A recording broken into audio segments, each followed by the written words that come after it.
Hey everyone, welcome to the 700 Club. A bit of a brawl last night in the GOP debate as the contenders took shots at each other.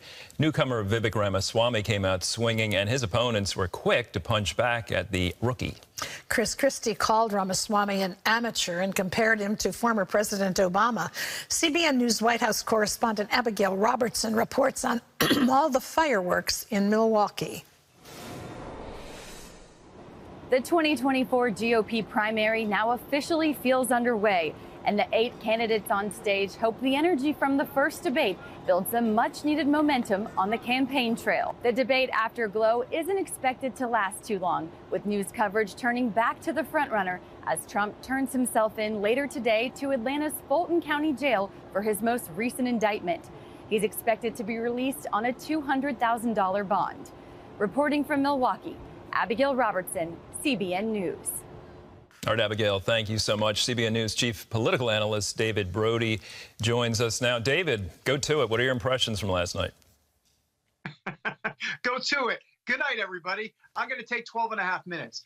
Let me just kind of go esoteric and kind of 30,000-foot view at the beginning. I thought what I saw last night on the debate stage was a proxy war going on inside the Republican Party. You had the old guard, Mike Pence and Nikki Haley, to a degree. I know she's 51, but she's considered part of that traditionalist old guard Ronald Reagan mentality on foreign policy and others. Fighting, if you will, against Vivek Ramaswamy, the upstart, the 38-year-old, the populist guy that was kind of a stand-in for Trump to a degree last night. I mean, he was championing a lot of the stuff that Donald Trump has been championing. So that's why you saw all of the vitriol, but especially with Pence. I mean, we don't normally see Mike Pence like that, but I think the question needs to be raised this morning. Why was Pence so agitated? Why was he constantly going back and forth with specifically Vivek Ramaswamy? Because he sees a party that is going the way he does not like at all. And I believe that that was kind of the contour of what we saw last night, and that's why it's getting the big headlines. And it's so interesting, Ramaswamy and Christie have such a different approach when they discuss President Trump. I mean, they're both trying to appeal a different way. What's the more successful route here?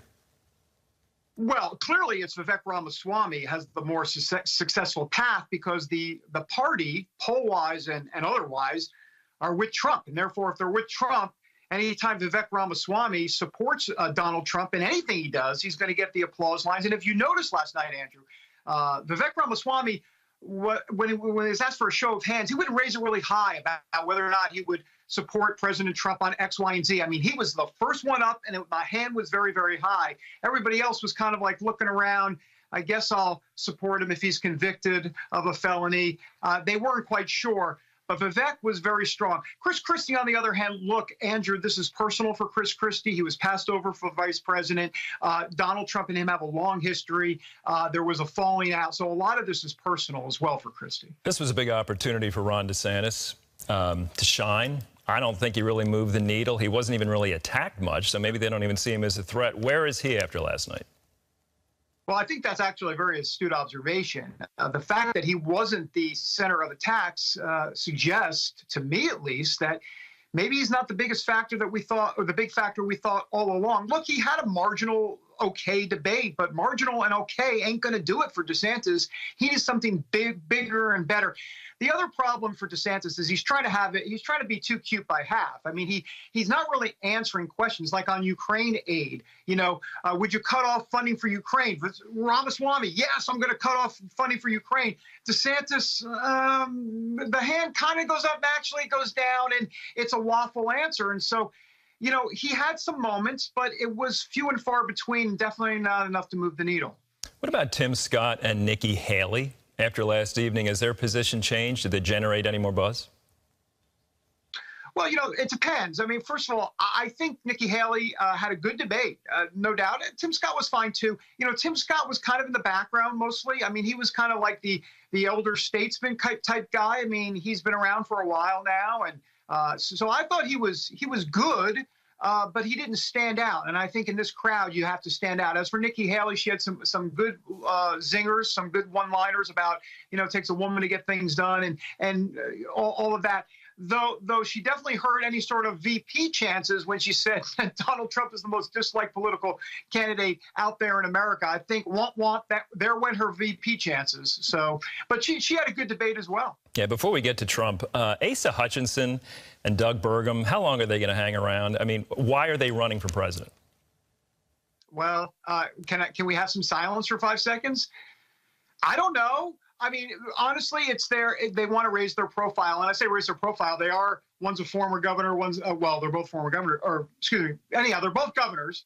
The point simply is that maybe they're looking for some sort of, future in some sort of administration going forward, or they feel that they're doing this for personal reasons to just feel like they have to right a wrong in this country. But other than that, they've got no shot. All right. Finally, Donald Trump, what do you think he thought of last night's debate? Well, I don't think you really want my true answer because that might make me say some bad words, Andrew. But no, look, he thought it was obviously ridiculous. He thinks that they're all playing for second place. I don't even think they're even playing for vice presidential candidate. I'm not quite sure anybody on that stage is someone he's going to pick.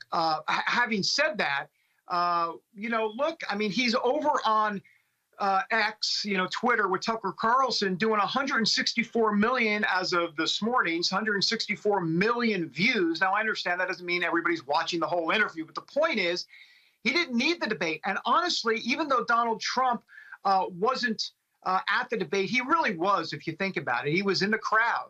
He was definitely in the heads of many of those candidates, but he was in the crowd when the crowd would boo all the time for against Christie, sometimes against Pence, sometimes against Nikki Haley when she said something negative about Trump. So Trump was represented in the crowd, and I think that says all you need to know about where the base of the party is right now. Yeah, I think it was Brett Baer who called him the elephant not in the room. I believe that's who stated that. All right, David, thanks so much. Always appreciate you joining us.